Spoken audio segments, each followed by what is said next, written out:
options that could be considered in the circumstances. And I will be sending my advice to the president. But it should be remembered that this is the president's decision. Under the Constitution and the South African Police Act, it's the president who appoints the National Police Commissioner. The Nigerian Union South Africa (NUSA) has sought to clarify that the coronation of a Nigerian king in East London in the Eastern Cape province does not seek to replicate or compete with the traditional authority that exists in the locality.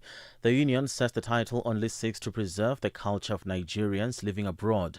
There's been some backlash over the recent coronation of a Nigerian national, Chief Solomon Ogbonna Eziko, who was installed as a king in East London. The African Transformation Movement has since called for a probe into this matter after it was revealed that the local traditional leaders were not consulted before this coronation.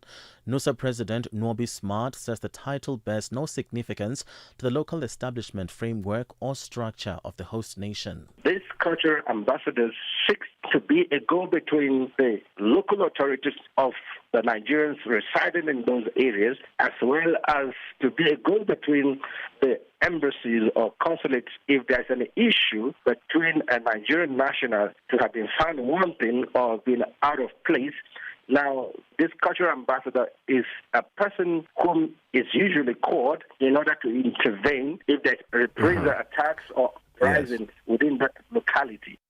The White House says a population decline in some of America's major cities is down to the success of President Donald Trump's border security policies. In the latest U.S. census released yesterday, the three metropolitan areas with the steepest declines are all located along the U.S. border with Mexico. The BBC's Simon Hancock has the details. Donald Trump promised an immigration crackdown during his campaign for a second presidential term. Once in office, he launched military-style operations in cities, including Democrat-controlled Minneapolis, Los Angeles and Portland, to rapidly speed up the deportations of millions of people. It sparked almost daily demonstrations. This latest report from the U.S. Census Bureau says 3 areas on the U.S.-Mexico border had the largest drop in population numbers. These were Laredo in Texas, Yuma in Arizona and El Centro in California. That is all for now. For any stories you'd like to share with us, please send us an email to newsroom@channelafrica.co.za, or you can call us on +27 11 714 4459. For Channel Africa News, I am Chanduko Ligege. SABC News. The African Perspective. In our sports headline, Banyana coach is looking on the bright side of the WAFCON postponement.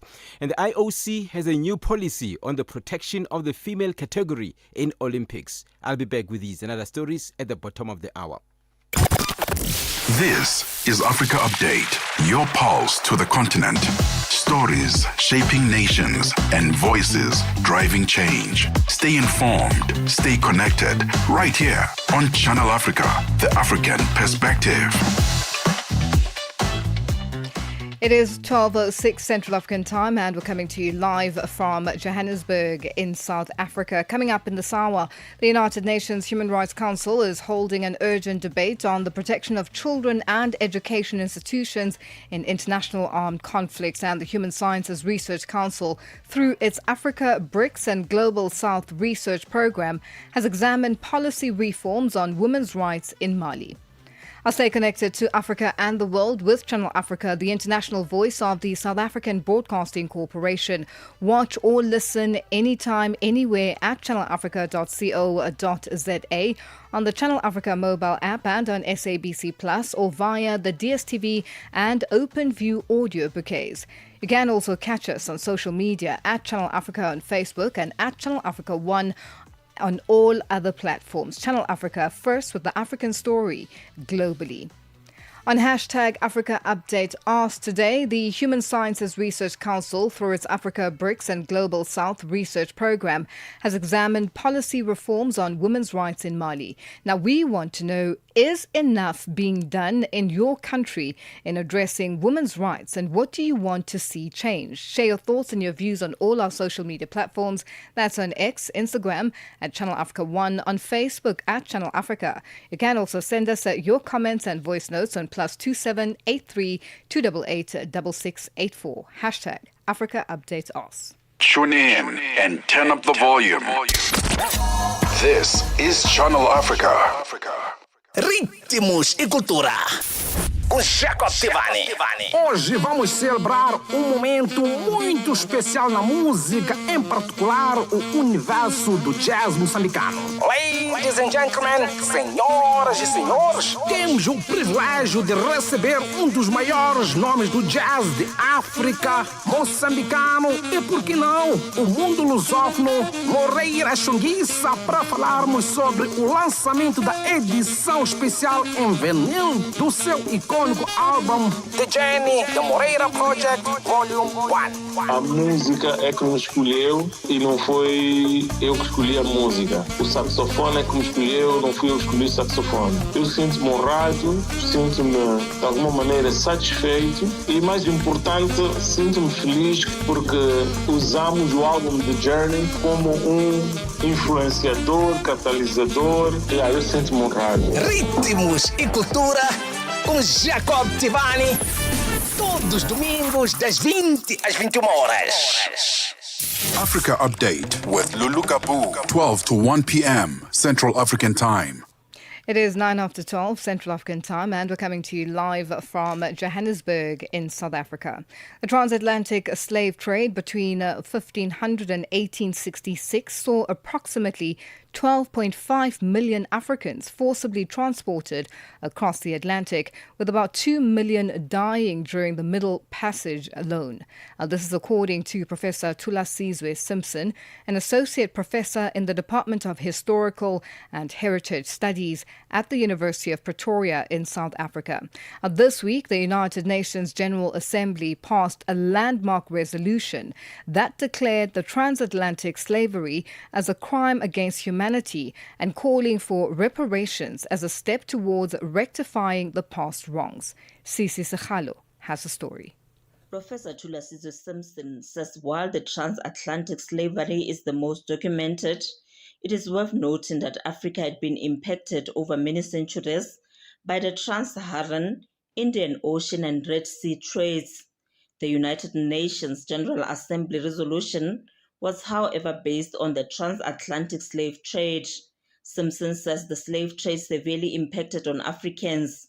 It forced many of them to move towards marginal or barren land and caused an overall reduction in the African population rate. Simpson explains that profits from the slave trade provided capital that fueled the Industrial Revolution in Europe. He elaborates. That it was a fact that you had this triangular trade which developed whereby slaves were transported across the Atlantic from Africa to the Americas. But we must also remember that having depopulated the Americas, European colonial powers had a vast hemisphere with natural resources, but it lacked the labor to be able to develop them. And it is the import of slavery which provided the workforce that enabled those colonies to be developed from an agrarian base, doing the hard agricultural work. And there's a sort of statistic which is that at the peak of the slave trade, the value of a slave was about 10 times the value of gold. That is how critically important this commodity is. So it's very difficult to establish the precise value of the benefits that were accrued as a result of the slave trade.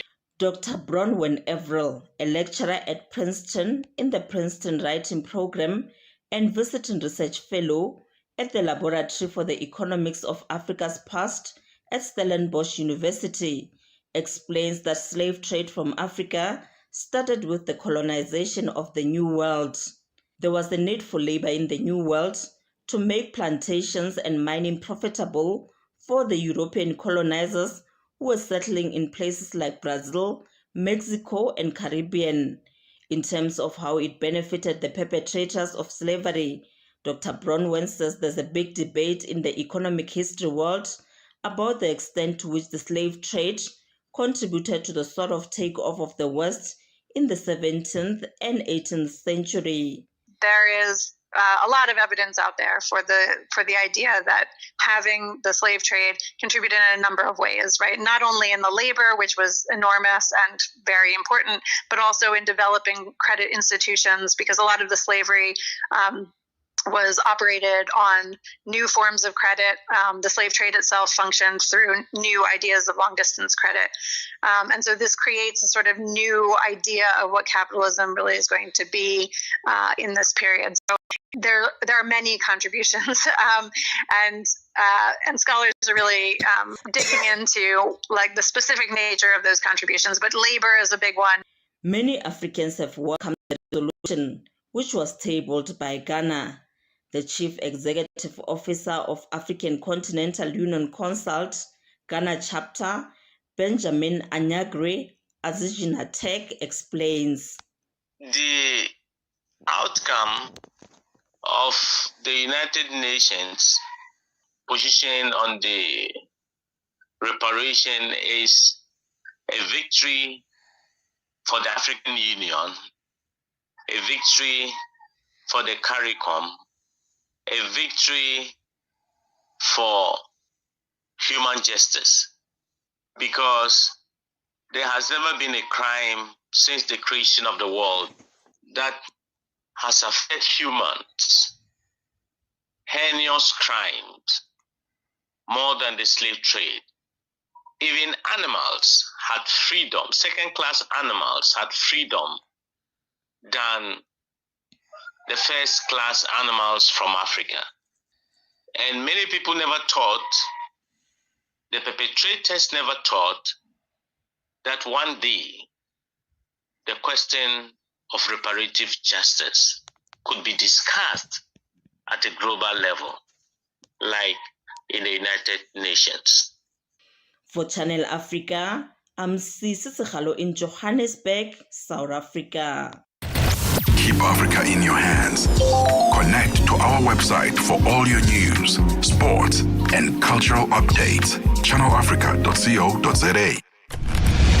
Africa Update, your daily dose of African insights with Lulu Gaboo on Channel Africa. Despite talk of easing tensions and suspending attacks on key infrastructure, the war between the United States, Israel and Iran shows no signs of slowing down. Airstrikes and counterattacks continue across the region, while global leaders warn of a wider conflict. Bunolo Maribe has more. Efforts to de-escalate the conflict in the Middle East appear to be faltering. Despite reports that the United States may pause strikes on critical infrastructure, fighting continues. Iranian Foreign Minister Abbas Araghchi says it is reviewing a U.S. proposal that could end the war, but insists it is not engaged in direct negotiations with Washington. He says, no negotiations have taken place so far. I state firmly that there has been no negotiation or dialogue with the American side. However, in the recent days, the American side has begun sending various messages through different intermediaries, messages being conveyed through our friendly countries, and us responding by stating our positions or issuing the necessary warnings. It's not called negotiation or dialogue. It is simply an exchange of messages through our friends. Meanwhile, U.S. President Donald Trump maintains that talks are underway even as military operations intensify. And I tell you, we're winning so big, nobody's ever seen anything like we're doing in the Middle East with Iran. And they are negotiating, by the way, and they want to make a deal so badly, but they're afraid to say it because they figure they'll be killed by their own people. Tensions remain high around the Strait of Hormuz, a key global oil route where clashes have disrupted shipping and driven up fuel prices worldwide. The ripple effects are being felt far beyond the region. In Thailand, soaring fuel costs linked to the war are threatening to shut down fishing operations, as Thai fisherman Bonju Lonwi explains. He says, normally we pay for a certain amount of fuel, and now that the price has gone up, we've been trying to sail slower, which in turn resulted in lower catch. We can't live like this. Back in the Middle East, the United Nations is warning that the conflict risks spiraling into a wider regional war with global consequences. For now, despite diplomatic signals, the war continues. Bonolo Maribe, SBC News.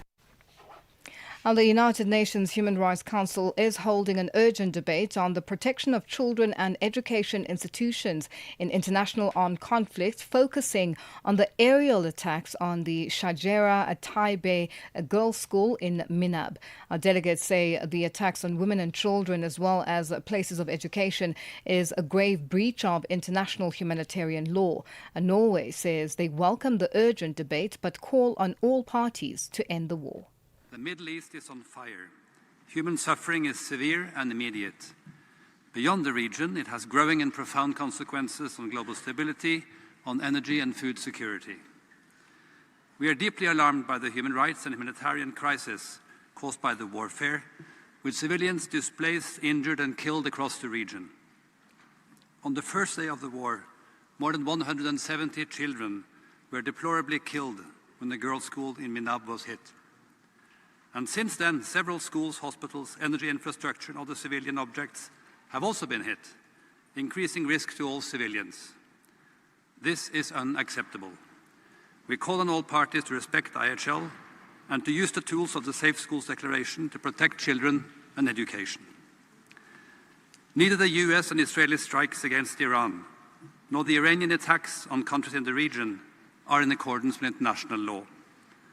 The human rights situation in Iran, especially with regards to women and girls, is intolerable. President, we call on the parties to end the war and to find diplomatic solutions to unlock the current stalemate in the region. Addressing the debate, a mother speaking through a translator describes the agony of losing her two children. I'm a mother who even now, when passing by my kids' room, feels the urge to open the door and see them sleeping in their beds as always, or sitting there drawing. But the room is silent, much more silent than any home should ever be. That morning was like any other. It was routine for me to straighten their shoes by the door, comb their hair and put their backpacks on their shoulders. There was no sign that this would be the last time.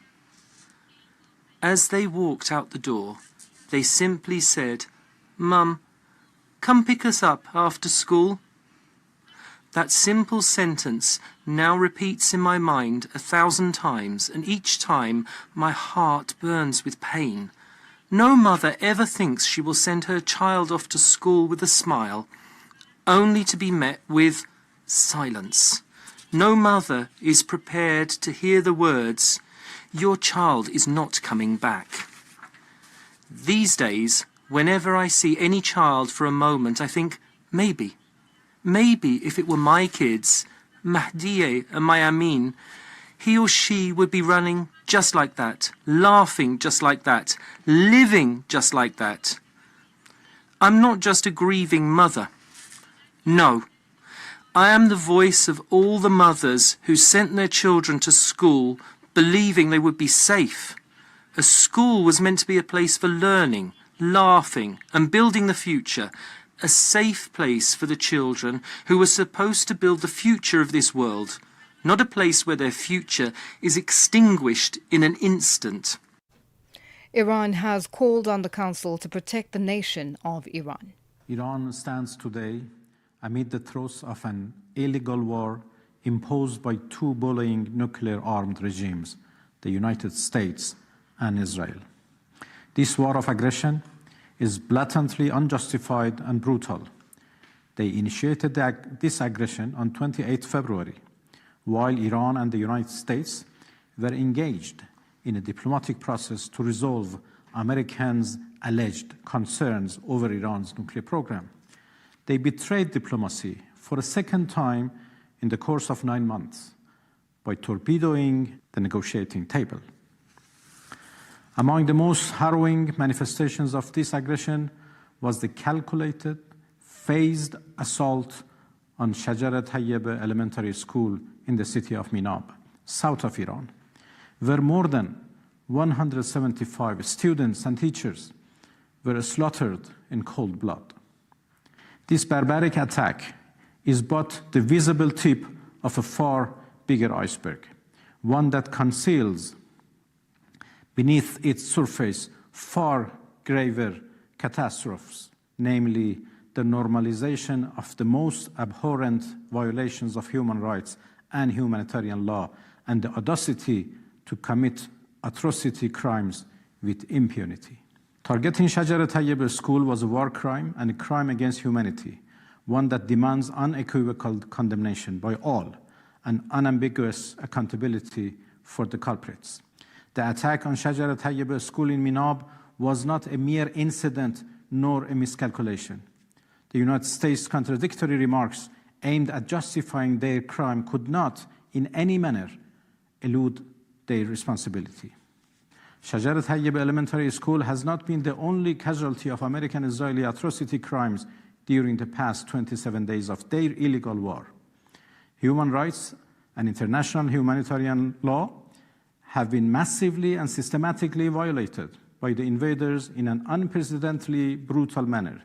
They are targeting civilians and civilian infrastructures with no regard for laws of war and basic principles of humanity and civility. More than 600 schools have been demolished or damaged across Iran, and more than 1,000 students and teachers martyred or wounded as the result. You all need to call out the aggressors and let them know that the community of states, the human collective conscience, hold them accountable for the abhorrent crimes they are committing against Iranians. That is what is coming out of the United Nations Human Rights Council's urgent debate on the protection of children and education institutions in international armed conflict.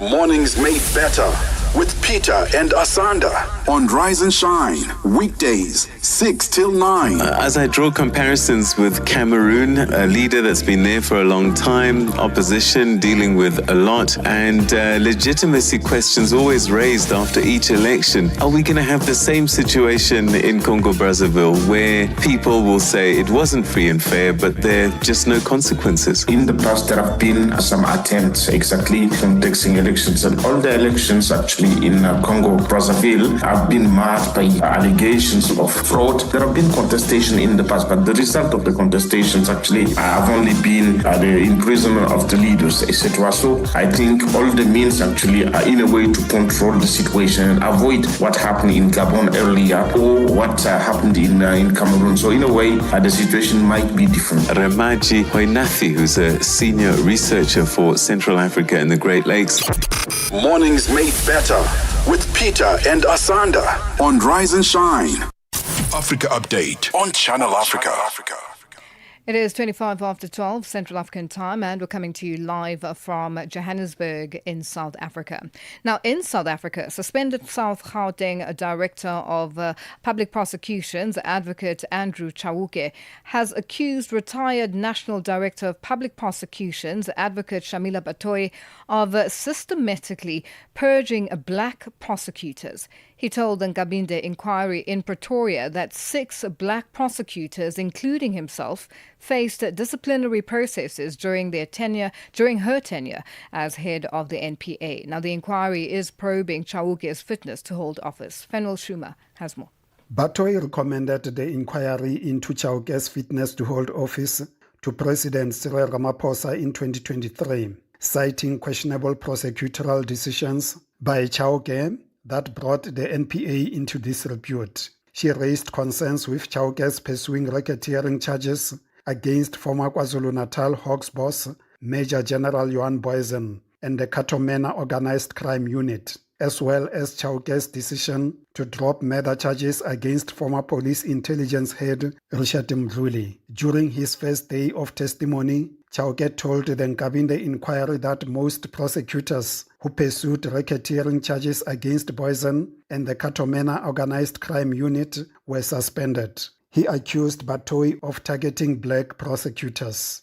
Chauke provided further clarification as he responded to questions posed by his legal representative, Advocate Tembeka Ncukaitobi. Are these black prosecutors, all of them? Is this an odd thing that Advocate Batoyi came and then systematically purged black prosecutors? Yeah, of course, it's a worrying trend, and I take it that each and every NDPP who will come into the office space, they will come with their own style of management or expectations for some of the background information that they will have. But unfortunately, in this instance, it looks like the real people that had a problem and shared the radar one was this so-called black prosecutors. He accused Batoyi of misleading the president when she lodged the complaint against him. He told the panel that Batoyi did not read the 23 dockets containing the racketeering charges against Boysen and his unit. He further dismissed Batoyi's earlier evidence that the State Capture Commission made any findings against him. We know that Advocate Batoyi did not read the dockets. Had she read at least paragraph 66 and other paragraphs that are critical in this judgment, would she have come to the same conclusions to refer the matter to the president? I would say no, but what I know now is she was hell-bent to make the recommendation anyway. But the narrative was out there that this was a state capture and all sort of things. So my understanding that she was looking for every reason to fit into the narrative. Chauke also stated that he did not make any decision to institute racketeering charges against Boysen and the Katomena unit in relation to the 28 alleged extrajudicial killings. He says Batoyi was determined to build a case against him, despite being advised otherwise by experts and some of her colleagues. And that report by Fanuel Schumer. It is 12:30 Central African Time, and our news headlines up next. SABC News. Headlines. The African Perspective. Thank you, Lulu. These are your headlines. About 2,000 young Africans from 36 countries are currently fighting in the Russian army in its war with Ukraine. This is according to a report by Impact, a Geneva-based organization that investigated the Russian recruitment network. The families of dozens of jailed opposition figures in Tunisia are among the few remaining voices demanding democratic freedoms as they seek to the release of loved ones held in what rights groups have called a crackdown on dissent by President Kais Saied. And Israel says it has carried out another wave of airstrikes in the heart of the Iranian capital. In a brief statement, the Israeli military said it was targeting regime infrastructure. I'll be back with a full bulletin at 1 o'clock Central African Time. SABC News. Headlines. The African Perspective. Sports on Channel Africa. The African Perspective. We begin with football news this hour. The head coach of South Africa's national women's football team, Banyana Banyana, Desiree Ellis, believes the postponement of the 2026 Women's Africa Cup of Nations WAFCON could work in her team's favor, giving players valuable time to improve their match fitness. The tournament, originally set for March and April, has been rescheduled by CAF to run from the 25th of July to the 16th of August. Ellie says the delay offers a chance to assess players still working towards peak condition, while allowing others to gain crucial game time ahead of the competition. But now it gives them an opportunity to be even in a better shape than what they were. They get more game time, which we didn't have. That was a big concern, that some players were at different stages of the pre-season. And that's why we changed the players in the matchday squads for COSAFA, just to manage the load, to make sure that we don't push them too hard and then they break down at WAFCON. But now it's an opportunity to play more games. We will now have 4 international friendlies, maybe a 5th one, which we would not have had before WAFCON. The league would be starting. We will have a look at players coming back from injury, players who are changing clubs, going to different environments.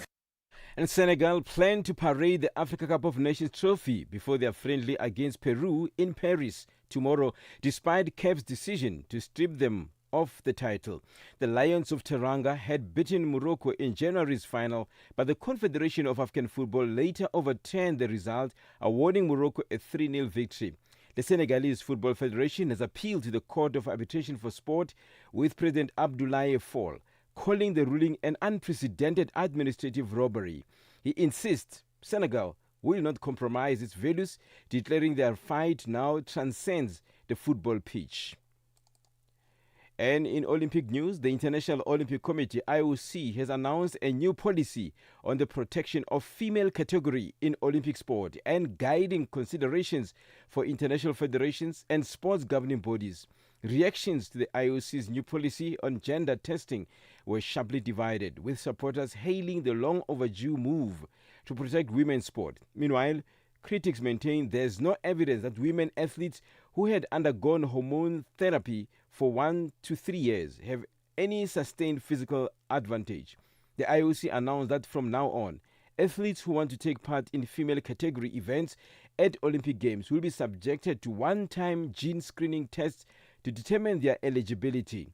Fair Play for Women advocate Fiona McAnina welcomed the announcement, saying the only way to have fair sport for women and girls is to have a protected female category.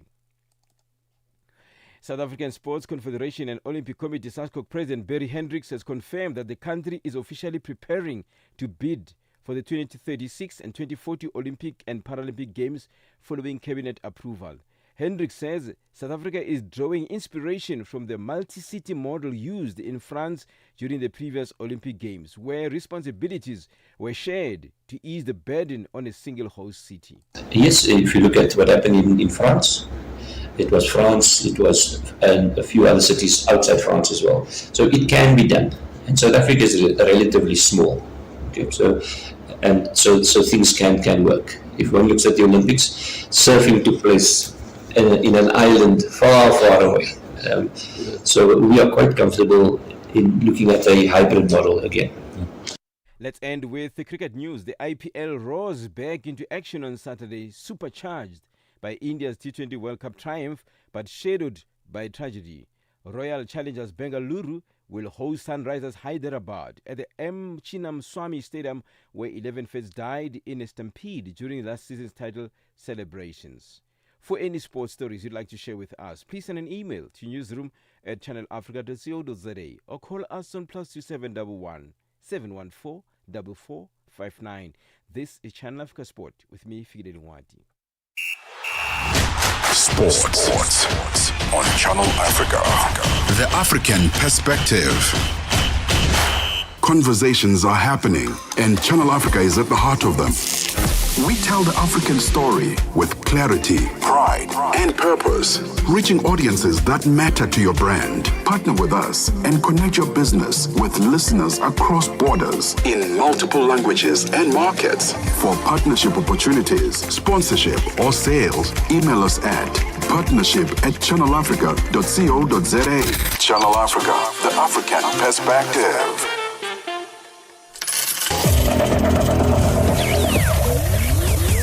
Business news on Channel Africa. The African perspective. Good afternoon, I am Nosipo Zuma. In your business news, the SAWA Sudanese Energy Minister Al-Mu'tasim Ibrahim Ali says Khartoum wants to rebuild its infrastructure following years of devastating conflict. He met with Electricity and Energy Minister Hossein Zoramakgopa in Pretoria. The engagement focused on boosting energy cooperation between the two countries. South Africa has been calling for cessation of hostilities in Sudan. Ibrahim Ali. During the last 3 years, we have been through difficult time, conflict and war ravaged, the whole of the Sudan, and we experienced large extent damage, to our infrastructure in Sudan. Algeria's national carrier Air Algeria says it has ordered 10 Boeing 73 MAX 78 aircraft as part of a national strategy to develop civil air transport. Now, the airline says the acquisition forms part of efforts to modernize its fleet and expand its routine network and improve service quality for passengers. The company says the move is part of a broader vision to keep pace with developments in the aviation sector and meet the demands of domestic and international markets, and that it would strengthen airlines' competitive and market positioning. The city of Johannesburg in South Africa's Gauteng province is embarking on a massive services disconnection drive this morning, targeting at government departments and entities. Now, this is part of the city's efforts to recover a whopping $82.1 million, which is owed by government and its entities. The city says as the financial year end looms, the city is aware that some departments may be set to return unspent funds back into the fiscus, but this should only be a consideration after settling of municipal debt owed to them. City of Johannesburg's Nkosana Lekojola. As the financial year end looms, the city is aware that some government departments may be set to return unspent funds back to the fiscus, but this should only be considered after settlement of municipal debt which is owed to the city. The city will have its doors remain open for intergovernmental coordination, but the situation cannot be allowed to impact negatively on service delivery to residents any longer. Government departments, like any other customer in the city, must prioritize settlement of their municipal accounts. They must pay their bills in full and on time.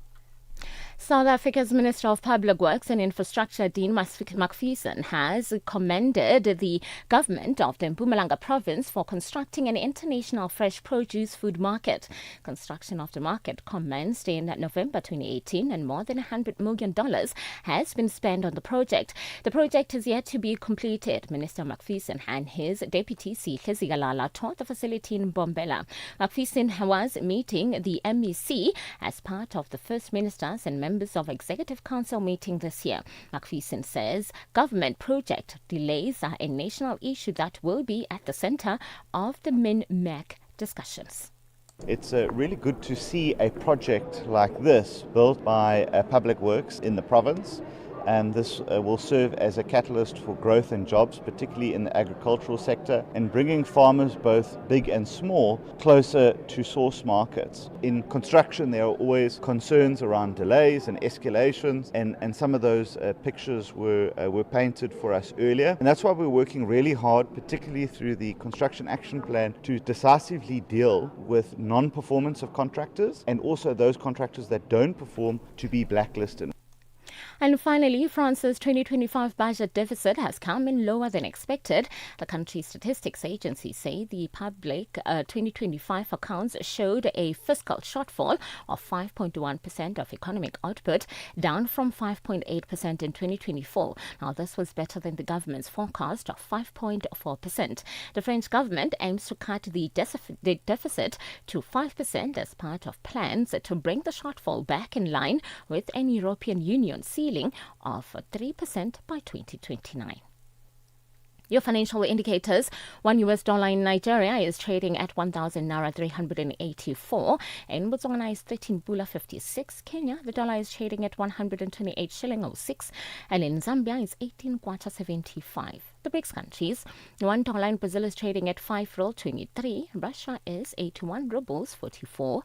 India is 94 rupees 08. China is 6 yuan 90. And in South Africa, $1 is trading at 17 rand 04. $1 is trading at 74 pence to the British pound and 86 to the euro. Looking at commodities, gold is trading at $4,427 and platinum at $1,860 per ounce, while the price of Brent crude oil is at $109.91 a barrel. Now, for any business news stories you would like to share with us, please send an email to newsroom@channelafrica.co.za or call us on +27 11 714 4459. For Channel Africa Business, I'm Nosipho Suma. Business News on Channel Africa. The African Perspective. This March, escape to the Friendship Village for a premium festival experience like no other. The Montreux Jazz Festival experience brings together more than 30 exceptional local and international acts, including Robert Glasper with Bilal, Stacey Kent, Salif Keita, Tandiswa Mazwai, and Mandisa Janjis. From the 27th to the 29th of March 2026, indulge in world-class music, culture, and luxury. Book your ticket now at ticketmaster.co.za or visit mjfsa.com. The Montreux Jazz Festival French Hook, where timeless music meets timeless beauty. Annika Longi sur Channel Africa. Comment est-ce que les militants et sympathisants du parti Les Transformateurs ont-ils réagi face à la condamnation de Succès Masra? La condamnation de Succès Masra ne nous a pas surpris et les militants transformateurs ont été bouleversés et indignés étant donné que le verdict est un verdict lourd, illégal, injuste et donc face à la répression dans laquelle le peuple tchadien est confronté, les militants transformateurs se sont résignés de ne pouvoir pas sortir manifester. Et donc c'est une situation totalement absurde pour un pays. Et aujourd'hui nous célébrons le 11 août, fête de l'indépendance. On pensait que le verdict allait être plus ou moins et sévère. Annika Longi, tous les dimanches sur Mix Vibration. Africa Update with Lulu Gaboo on Channel Africa. It is 12:43 Central African Time, and we're coming live from Johannesburg in South Africa. Today on hashtag Africa Update Ask, the Human Sciences Research Council, through its Africa, BRICS and Global South Research Program, has examined policy reforms on women's rights in Mali. Now, we want to know, is enough being done in your country in addressing women's rights, and what do you want to see changed? Share your thoughts and your views on all our social media platforms. That's on X, Instagram at Channel Africa 1, on Facebook at Channel Africa. You can also send us your comments and voice notes on +27 83 288 6684. Hashtag Africa Update Us. Africa Update with Lulu Gaboo on Channel Africa. South Africa's Chief Justice Mandisa Maya says the oppression of indigenous languages emanates from the apartheid regime. Justice Maya delivered a human rights public lecture at the Walter Sisulu University in Mthatha in the Eastern Cape.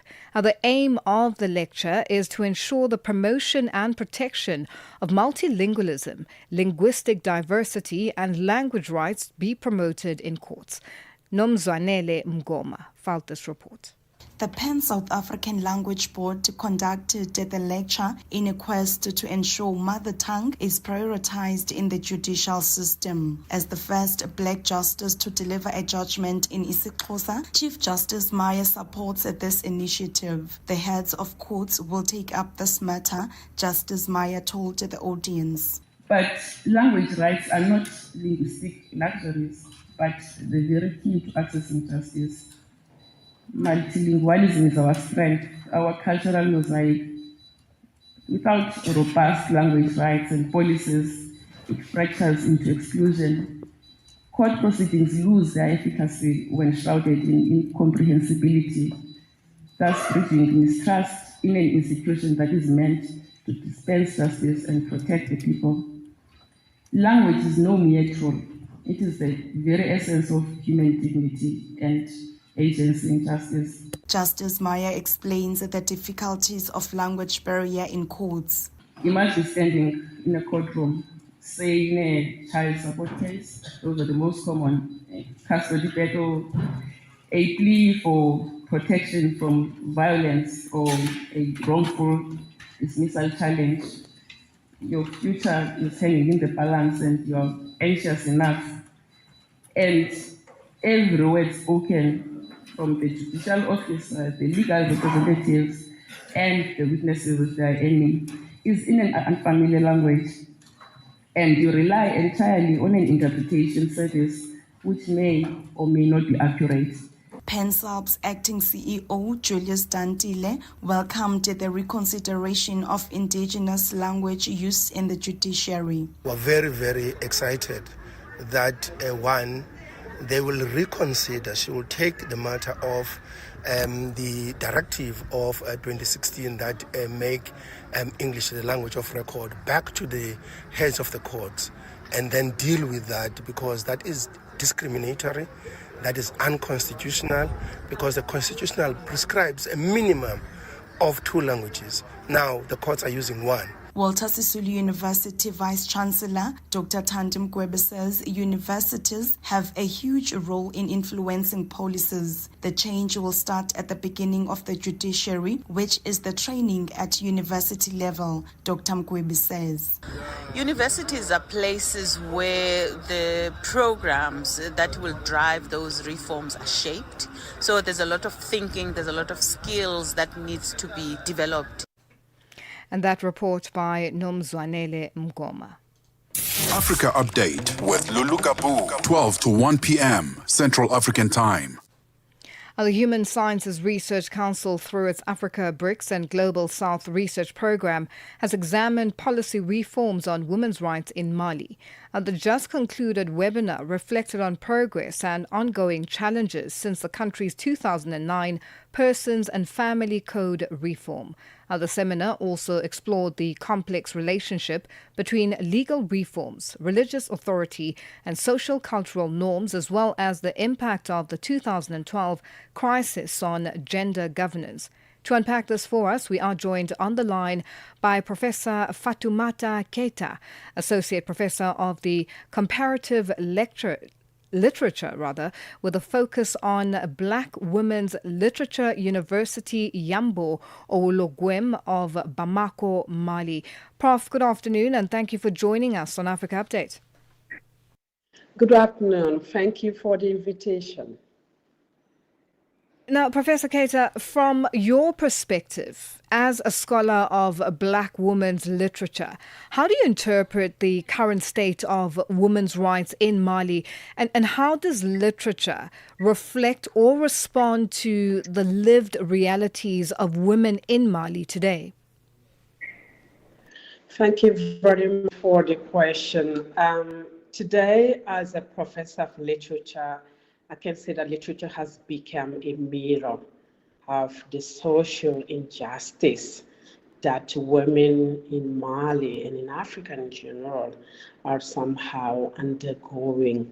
If I look at Malian women's literature and Black women's literature in general, from Africa and America, because I teach also African American women's literature, I can see that literature has become at the same time a mirror and a weapon women are using to raise their voice, to sound the alarm about the social inequalities and the social barriers women are today facing. When it's come to Mali's situation, we have a really legal framework that is really well structured. We have a friendly legal policy framework here in Mali, but the problem is that the social norms combined with religious fundamentalism are now blocking the progress of women's rights in Mali.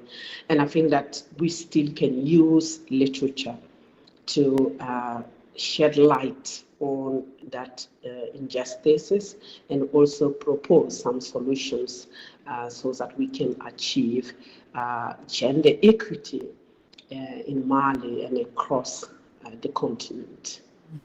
Now, in 2009, if we go back there, Persons and Family Code, the 2009 Persons and Family Code reform was seen as a milestone. Why has progress remained so limited? Well, that is really a paradox here, because the family code that was proposed in 2009 was really progressive in many ways, because it really promoted equality between men and women in marriage, in inheritance, and in many domains. But the progress is limited today because we notice that the state, the government only does not have the authority to talk about gender governance today. Religious leaders, particularly Muslim religious leaders, have a strong power in Mali and a strong influence on people. They are regarded as the only moral authority who have legitimacy to talk about women.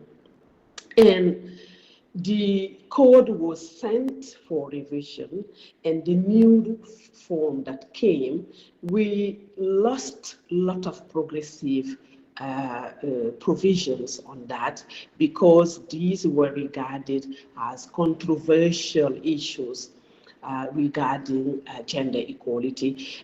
Many religious leaders said that the code gave more power to women over men, and that was something that goes against Mali's tradition and family norms in general. Now, what practical steps should be prioritized to advance women's rights in Mali? I think that given that the problem is very complex, we need intersectional perspective in order to really tackle these issues. Religious leaders seem to be the problem because they are blocking many progressive laws, but I think that they are also the solutions. So we need a kind of dialogue between state authorities, women's associations, and gender equality NGOs and associations, and religious leaders, and the civil society in general, to come together and take actions in order to push forward women's rights in Mali. But the state as the one that really guarantees equality between men and women should do more. They should not just step back whenever religious authorities block something. I think that they should continue to push for more social justice in Mali. Well, Professor Keita, thank you so much for joining us. We are going to leave it there for today. Thank you. Have a nice day. Thank you, and to you too. That's Professor Fatoumata Keita, Associate Professor of Comparative Literature, with a focus on Black Women's Literature, University Yambo Oluwagwem of Bamako in Mali, joining us. Get Channel Africa on DSTV Audio Bouquet. Channel 802. Africa Update with Lulu Gaboo on Channel Africa. Well, it is that time of the day where we say a happy Friday and hello to Miss Buleng Mulabati. How are you today? How are you? I'm good, thanks. How are you? I am great. I know, like when I appear, when I disappear, I disappear. I know, right? Okay, what's coming up on the upside? I mean, it's Friday, and I think they couldn't have picked a better standing presenter. We're gonna have such a party. We know this. Hi. They don't call me the fun police for nothing. So we're going to have conversations with really cool people. We're gonna start with Liema, who just won Big Brother 2026. Okay. So she's joining me in the first hour to talk about winning 2 million rand and coming back to Big Brother for the second time around. And then in the second hour, we're going to be looking at a Freedom Day music festival that's happening in Edenvale, Freedom Month rather. And then Rilebogile Mabucha has released an album. Have you heard? Really? Yeah, a debut album. Wow. She sings really well. Really?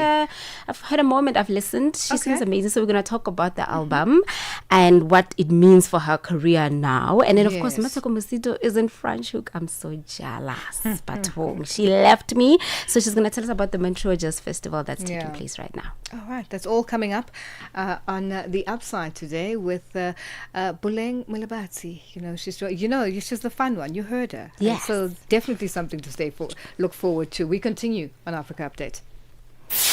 Be inspired. Stay informed. Channel Africa, the beauty of life. Now available anytime, anywhere with our new app. The Morning Switch Weekend with the Shy Guy. I Show Speed, often called Speed, who is a popular American YouTuber and live streamer known for his high-energy personality, loud reactions, and unpredictable humor. He visited Ethiopia, and he was shocked what he found out actually when he got to Ethiopia. He got to find out that, they don't use the Gregorian calendar. That is, we are in 2026 right now. And he got to find out they are in 2018. 2018? 2018? Nah, you trolling me. It's 2026. No. It ain't 2026. Wait, hold on. Wait, we in the past? Ronaldo is still in Real Madrid. Everything is in the past here. Oh man, how shocked the speed was. He went back in time. Saturday and Sunday mornings belong to the Morning Switch. 3 to 6 a.m. Central African Time. Your window to the continent and beyond. Africa Update. Only on Channel Africa. The African Perspective. On hashtag Africa Updates asked today, the Human Sciences Research Council, through its Africa BRICS and Global South Research Program, has examined policy reforms on women's rights in Mali. We want to know, is enough been done in your country in addressing women's rights, and what do you want to see changed? Share your thoughts and your views on all our social media platforms. That's on X, Instagram at Channel Africa 1, on Facebook at Channel Africa. You can also send us your comments and voice notes on +27 83 288 6684.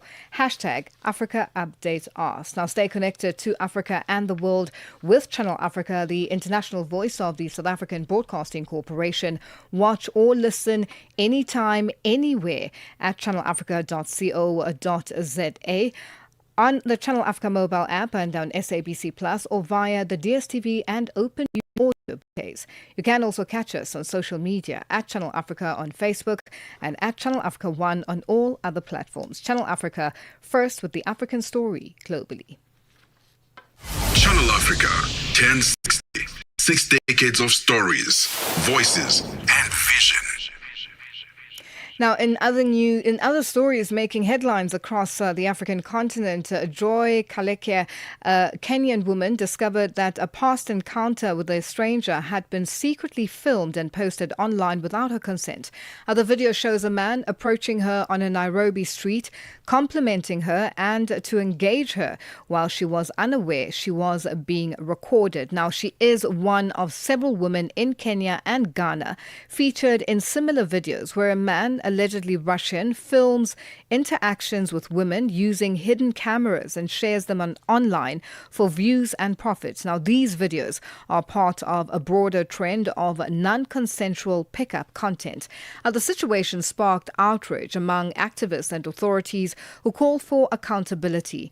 Ghanaian officials identified a suspect, Vladislav Lyolkov, though he denies filming or posting such content. Now, despite the violation, many online reactions blamed and mocked the women rather than condemning the filmer. Now, experts say this reflects harmful gender stereotypes and worsens the impact on victims, discouraging others from speaking out. Now, the videos were widely shared, sometimes by local content creators seeking engagement, further amplifying harm. Authorities warned that reposting such content could lead to legal consequences. Kalekie spoke out about her experience to challenge the victim blaming and highlight. And it is that time for us to wrap up and hand over to the Upside team, and with Puleng Mulebatsi from Africa Update. Continue with us on all our social media platforms, and let's do this again on Monday. We are on Open Views Audio Bouquet. Channel 628. All right, it is exactly 1 o'clock Central African time. Let's go straight to the 1 p.m. news.